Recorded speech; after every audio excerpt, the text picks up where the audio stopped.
Mesdames et messieurs, bienvenue à bord. Je m'appelle Léandre Baconnet et je suis votre chef de cabine pour ce voyage en écologie profonde.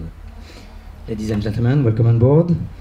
My name is Léandre Baconnet and I'm part of the cabin crew and I wish you a pleasant trip for this journey in deep ecology. Donc,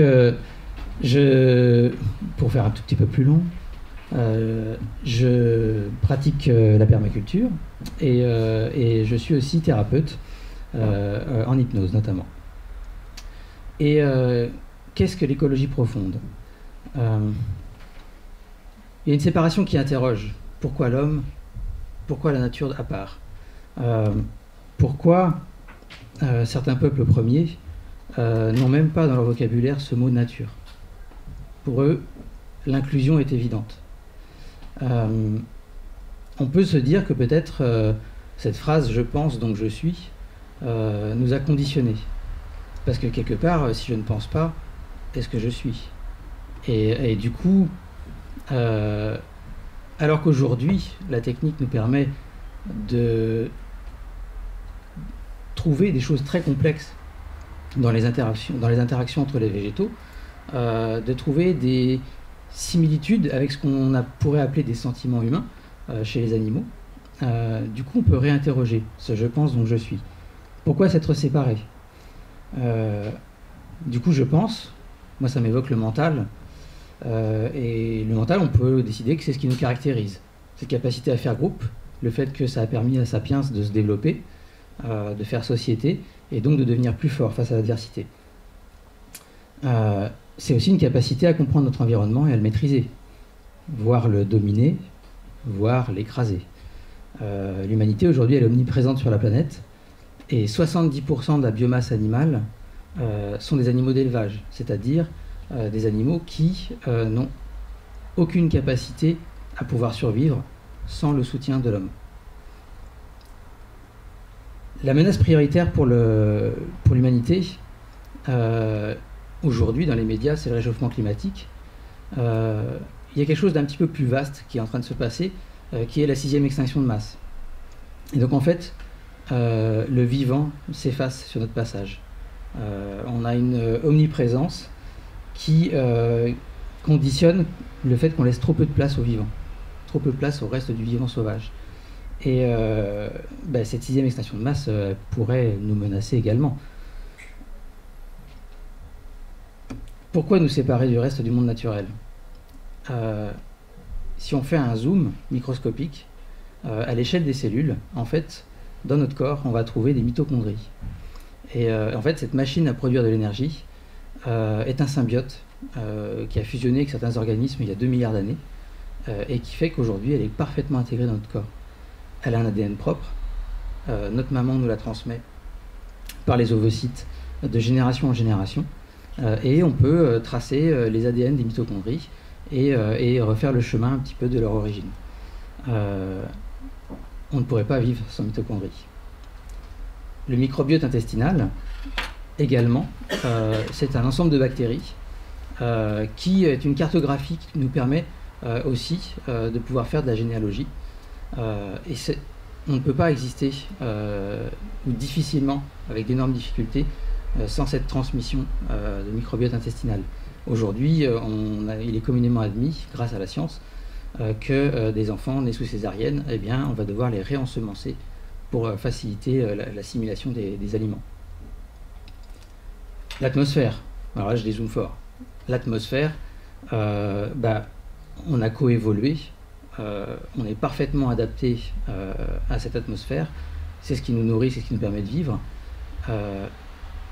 On n'a pas tellement de pouvoir dessus, et en même temps, quoique, on a un méta-pouvoir dessus, et on est en train de découvrir. Et en fait, à chaque inspiration, à chaque expiration, on interagit avec le milieu, et on en a besoin. Donc, si nous sommes si étroitement en symbiose avec notre environnement et le reste du vivant, selon quels critères se placer à part? Cela ne risque-t-il pas de nous couper d'une partie du vivant, de ses signaux, et par extension de nous-mêmes? Pourquoi la plupart des disciplines de développement personnel aujourd'hui tendent à nous expliquer qu'il va falloir poser le mental, qui nous parle de réunification. Méditation de pleine conscience, art-thérapie, hypnose, sport, sylvothérapie, il y en a énormément. On nous parle de reconnexion à la nature et de baisser le niveau de fonctionnement de notre mental. Ce mental, c'est notre meilleur ami et en même temps notre meilleur ennemi. Il a des limites. Par exemple, on est capable de conceptualiser des choses invisibles, malgré tout ça reste très difficile pour nous. Les grands nombres, l'infiniment petit, il a fallu se battre pour apprendre à décider que le fait de se laver les mains pouvait être salutaire pour notre santé, parce que c'était impalpable et difficile à conceptualiser. On a aussi un problème avec le mental sur la consommation d'énergie qu'il représente. Il est surdéveloppé, surpuissant. C'est, si on fait une métaphore informatique, c'est un processeur fantastique. Et derrière, nos batteries ont du mal à suivre. Donc, pour fonctionner en mode économie d'énergie au quotidien, eh ben, on a tendance à couper certaines parties du signal et à faire des arbitrages. On a une grille de lecture plus ou moins épaisse et vaste selon les personnes, mais on a une grille de lecture. Donc on est sujet à ce qu'on appelle des biais cognitifs. On fait des raccourcis, on fait des ponts avec ce qu'on connaît. On a de l'inertie au changement parce que ça va nous demander de l'énergie, de mettre en œuvre de nouvelles connexions synaptiques. Et puis, le mental, il se croit le plus fort, il se croit le pilote, seul maître à bord, alors qu'en fait, notre limbique et notre reptilien sont beaucoup plus puissants. Vous êtes en voiture, vous êtes à une vitesse élevée, totalement en décalage par rapport à ce que notre corps a l'impression de pouvoir faire. Il se passe un événement qui vous met en danger, ou qui vous donne l'impression que vous êtes en danger, c'est le reptilien qui va agir. Et le mental va faire « Ouais, d'accord, c'est exactement ce qu'on voulait faire ». La spontanéité, c'est pas le mental. Lui, c'est un processus cognitif. Donc en fait, le mental il est systématiquement en train d'essayer de mettre en cohérence ce qu'on vit, ce qu'on ressent au niveau des émotions, donc du limbique, au niveau de nos instincts primaires, le reptilien, et il fait « Ok, on va faire comme ça ». Mais c'est pas lui qui commande. Arne Næss, qui est un Norvégien montagnard et philosophe, est le père de l'écologie profonde, la deep ecology. C'était assez compliqué pour ses élèves d'aller le chercher parce qu'il était souvent en altitude. Il a monté plusieurs cols très très élevés et il a passé une bonne partie de sa vie en harmonie avec la nature. Cette montagne aride qu'il adorait et qu'il a commencé à personnifier en fonction de ses randonnées. Et son principe de base, c'est de parler d'une indistinction entre les humains et la nature. Une continuité fondamentale entre tout ce qui est. Et ça a à voir avec quelque chose que je parlerai après, qui est la théorie des systèmes.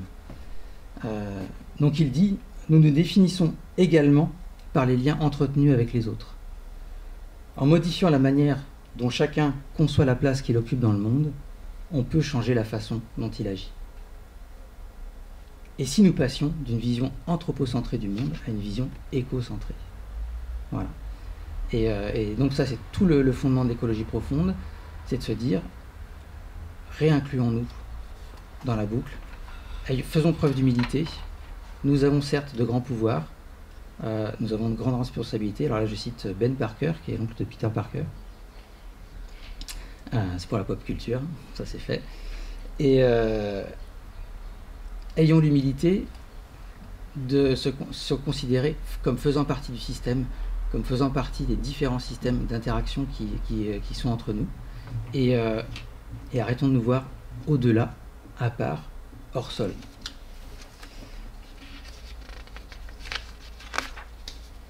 Devons-nous avoir pour seul horizon le bien-être du genre humain, quitte à prendre un peu soin du reste du vivant, ou pouvons-nous étendre notre conscience à l'ensemble du vivant avec un regard bienveillant et désintéressé. Intéressant parce que finalement, comme la théorie de l'effet papillon, en faisant le bien autour de nous, on ne sait pas de quelle manière ça pourra nous revenir. A priori, si on ne le fait pas, on est sûr qu'il ne se passera rien. Donc, cessons d'être intéressés et prenons en compte l'ensemble du vivant en se disant que de toute manière, quelque part, ça finira par être bénéfique à tous et donc à soi. Si le reste du vivant est une part de nous-mêmes, il semble insensé de ne pas être à l'écoute, de ne pas le respecter, de se couper d'un précieux retour d'information sur notre bonne intégration dans le système Terre et surtout de ne pas en prendre soin.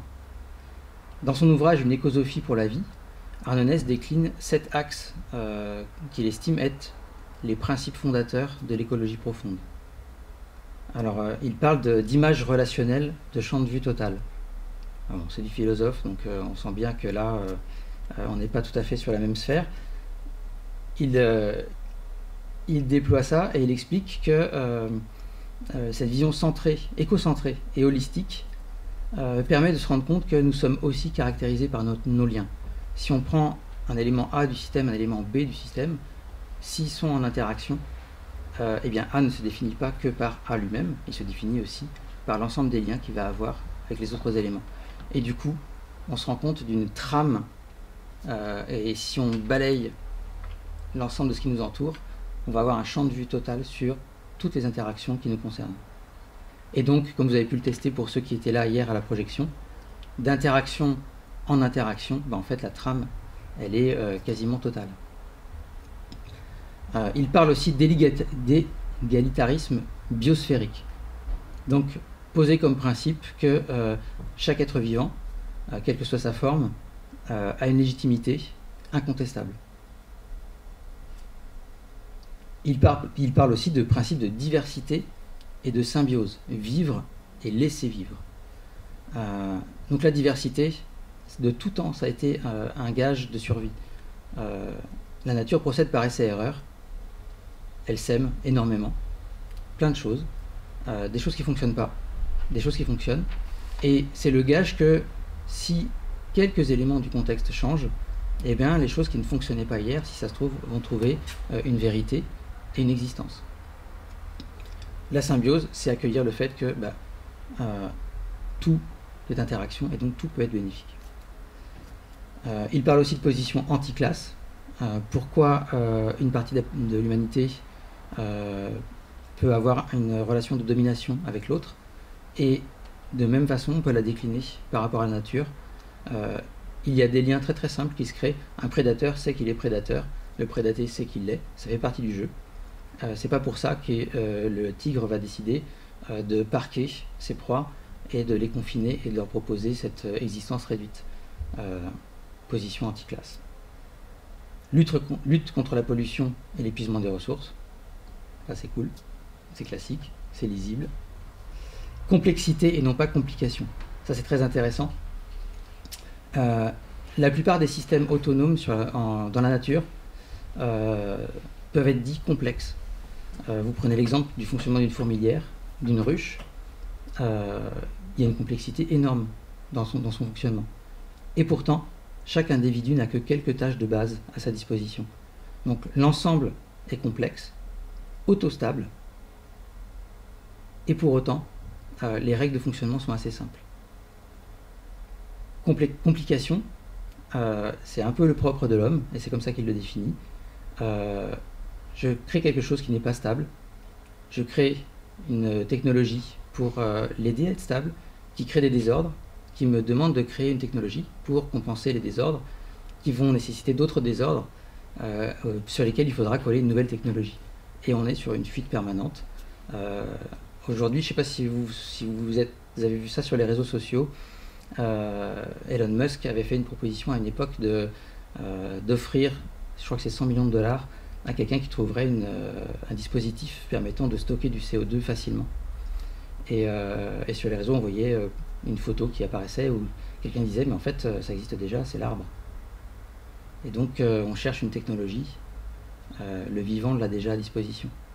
Bon, on est en train de la détruire, c'est dommage, parce qu'elle existe. Complexité, pas complication. Autonomie locale et décentralisation. Autonomie locale, qu'est-ce que dans mon réseau proche je vais pouvoir trouver, encourager, voir se développer, et donc ne serait-ce que juste par le fait moi d'être pro-acteur et utiliser ce qui se propose auprès de moi pour lui permettre d'être pérenne, et décentralisé parce que en milieu contraint, un réseau grand technologique, a priori ça ne fonctionne pas.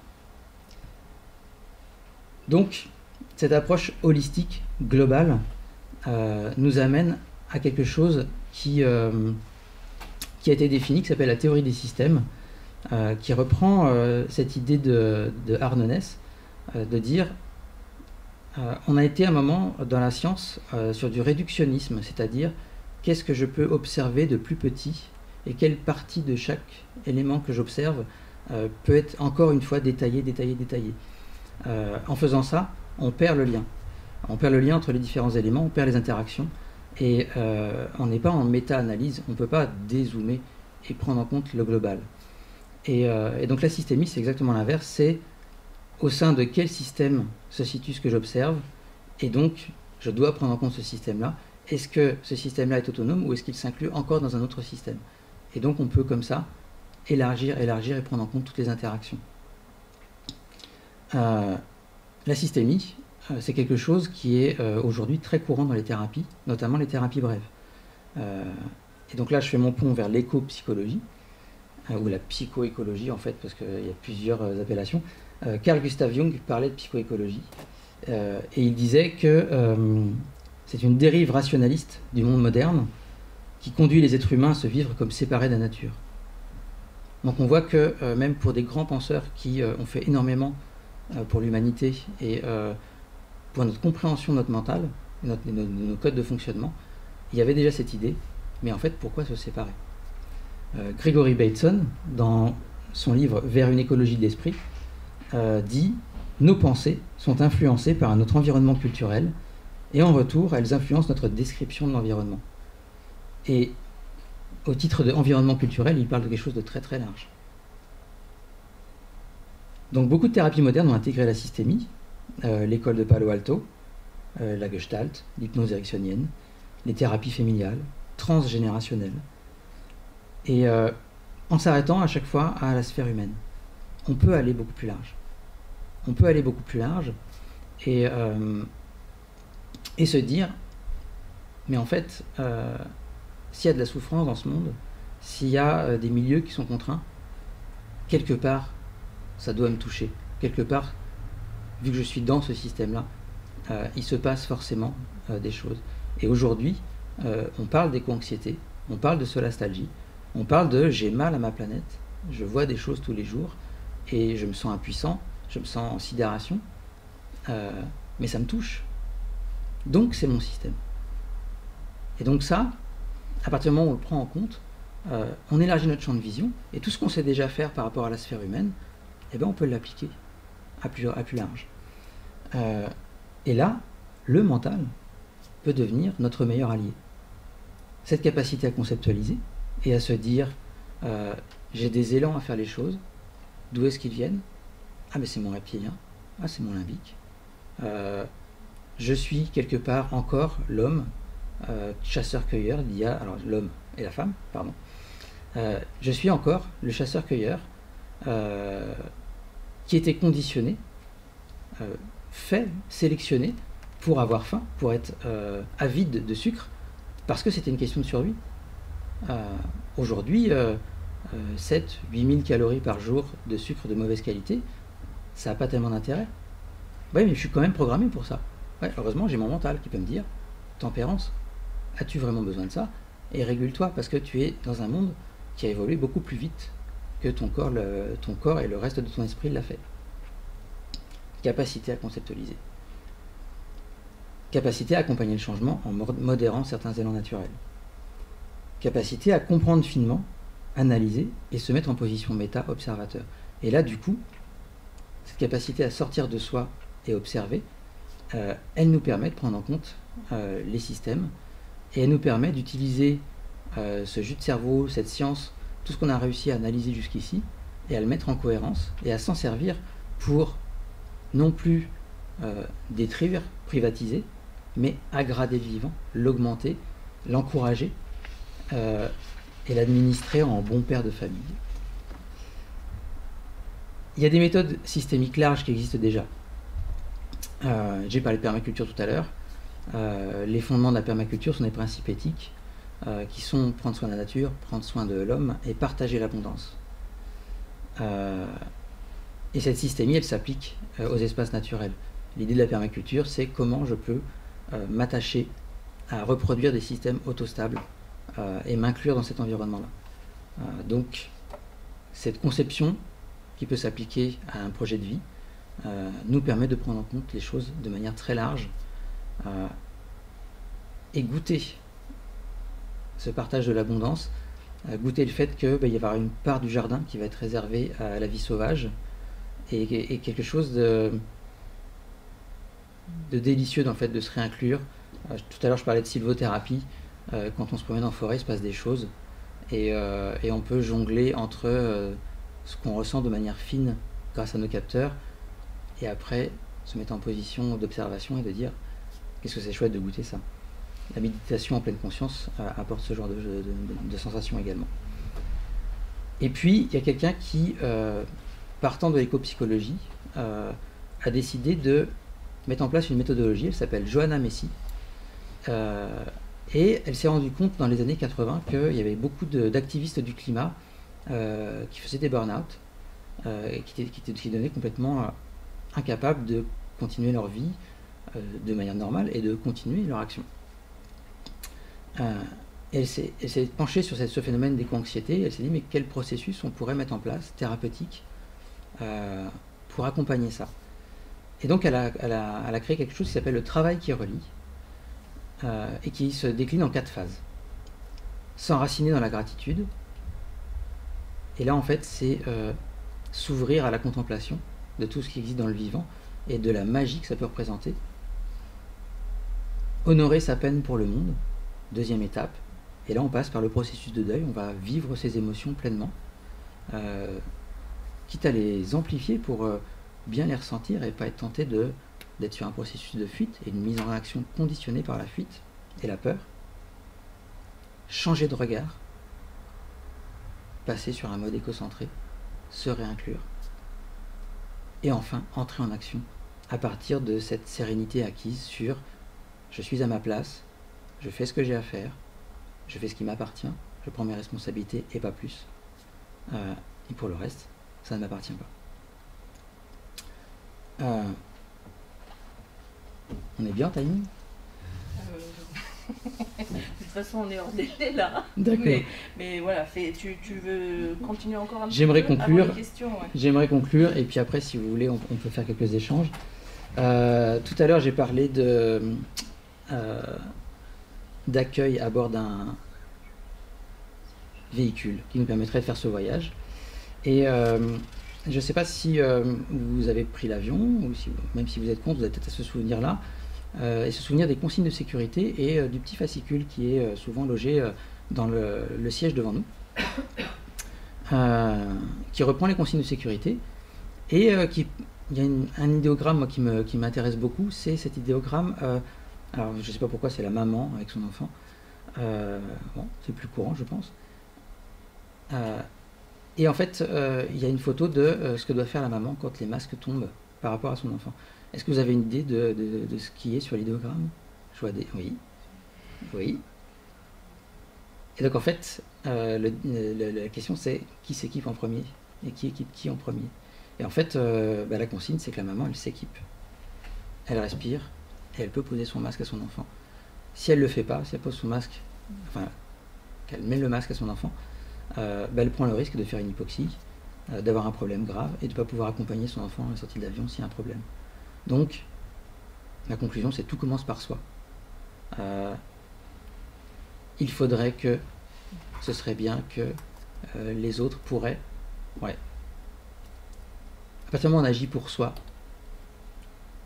et que notre coupe est pleine, et qu'elle déborde, eh bien, on peut partager l'abondance de cette sérénité intérieure qu'on vit, et de cette mise en congruence. Donc, à partir d'un soi ancré et aligné, eh bien, on va avoir un rayon d'action beaucoup plus important.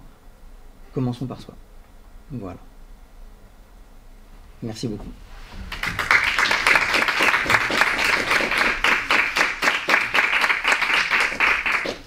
Merci Léandre. Quelqu'un veut réagir à une question, peut-être? Réagir, hurler. La question, c'est est-ce que la permaculture humaine dont j'ai parlé était celle de Bernard Alonso? C'est bien ça? Bernard Alonso revendique la paternité de la permaculture humaine, et c'est-à-dire comment je vais prendre cette méthodologie de conception dont on pourrait se dire elle n'est que la méthodologie de conception appliquée au jardin, et comment on peut la... Ah merci. Comment on peut... Du coup ça change tout. Hein. Ça change tout. Comment on peut la décliner sous d'autres formes? Il y a énormément d'outils en fait au sein de la permaculture, ou du moins qui peuvent servir la méthodologie systémique de la perma. Par exemple, moi je pratique la communication non violente, qui est très très proche de l'approche de Bernard Alonso, à quelques nuances près. Et on va avoir plusieurs courants dans toutes ces choses-là. Il y a quelques principes éthiques, il y a quelques principes fonctionnels. À partir du moment où on est dedans, on se dit qu'on est dans la permaculture. Et on se rend compte, en fait, à l'usage et en la vivant, on se rend compte à quel point il y a une globalité, en fait. Pourquoi je vais faire un focus sur les plantes, m'attacher à ce que leur écosystème soit fonctionnel et que je leur apporte tout ce qu'il faut, et je m'arrange pour que le système s'apporte à lui-même et que j'ai de moins en moins à intervenir. Et pourquoi je suis encore interventionniste avec mes enfants, correctif et invasif. Donc, à partir du moment où on ouvre tout ça, toutes les connexions se font en fait.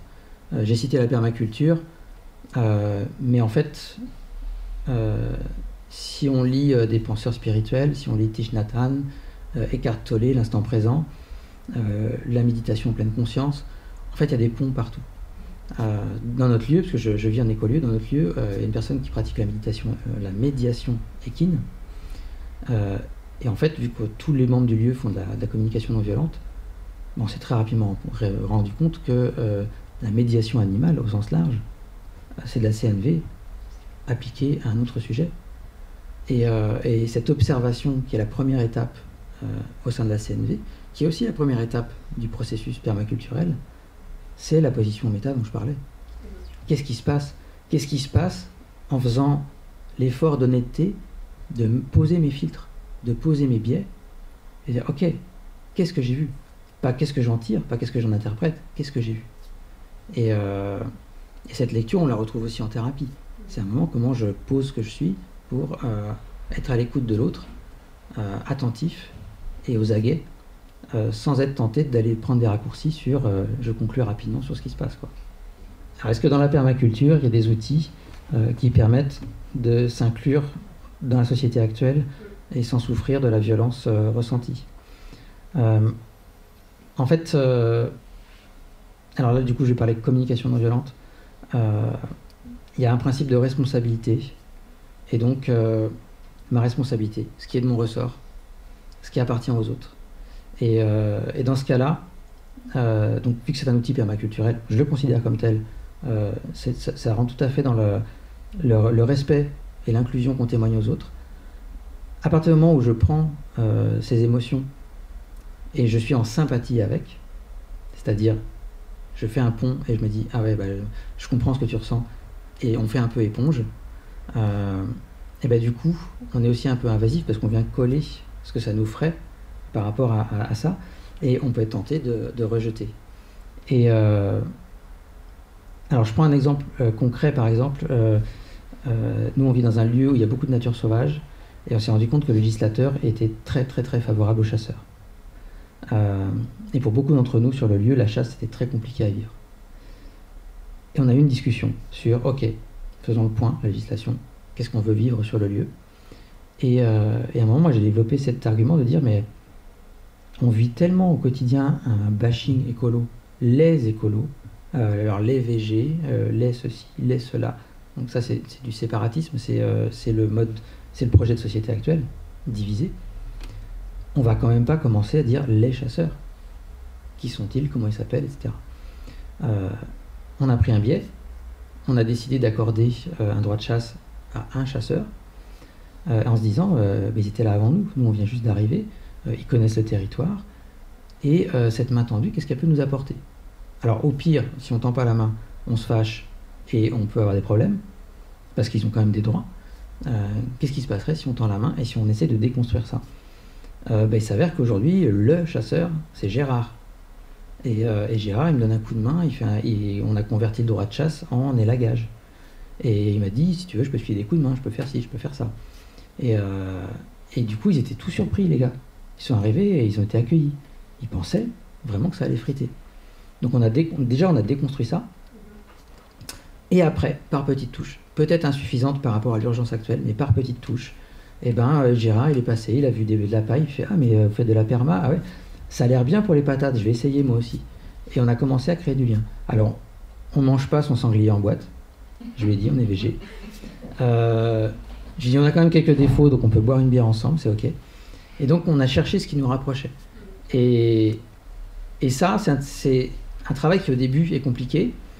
Et puis, plus il devient souple, plus on a travaillé sur nos casseroles personnelles et qu'on a fait de l'espace intérieur pour accueillir les émotions et les événements, plus on a cette position ancrée face à l'autre et de dire, OK, qui es-tu? Qui es-tu toi? Et bien le dissocier, qui tu es, de ce que tu fais. Et ce que tu fais, je peux être pas d'accord. Et s'il y a la place pour en discuter, peut-être qu'on y va.